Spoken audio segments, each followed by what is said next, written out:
બનાસકાંઠા જિલ્લામાં ટ્રાફિકની સમસ્યાને હળવી કરવામાં અને કાયદો વ્યવસ્થા જાળવવામાં મહત્વની ભૂમિકા ભજવનાર પીઆઈ એવી જાડેજાની તાજેતરમાં જૂનાગઢ ખાતે બદલી કરવામાં આવી છે, જે અંતર્ગત જિલ્લા ટ્રાફિક શાખા દ્વારા એક વિશેષ વિદાયમાન કાર્યક્રમનું આયોજન કરવામાં આવ્યું હતું।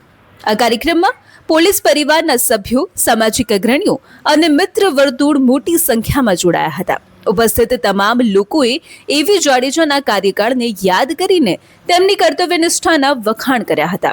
ખાસ કરીને ટ્રાફિક ડ્રાઈવ દરમિયાન તેમનો અભિગમ હંમેશા દંડ કરતા સમજાવટ પર વધુ રહ્યો છે, જે લોકમુખે ચર્ચાઈ રહ્યો છે। વિદાય સમારોહ દરમિયાન પોલીસ સ્ટાફ અને સ્થાનિક અગ્રણીઓ દ્વારા પીઆઈ જાડેજાને સાલ ઉઠાડી સ્મૃતિ ચિહ્ન અને વિવિધ ભેટ સોગાદો આપીને સન્માનિત કરવામાં આવ્યા હતા। કાર્યક્રમ દરમિયાન ઉપસ્થિત ઘણા કર્મચારીઓ પોતાના લોકપ્રિય અધિકારીની વિદાયથી ભાવુક થયેલા જોવા મળ્યા। એવી જાડેજાએ પણ પોતાના પ્રતિભાવમાં બનાસકાંઠાના લોકો અને પોલીસ સ્ટાફ તરફથી મળેલા સહકાર બદલ આભાર વ્યક્ત કર્યો હતો। તેમણે જણાવ્યું હતું કે બનાસકાંઠામાં વિતાવેલો સમય તેમના માટે યાદગાર રહેશે।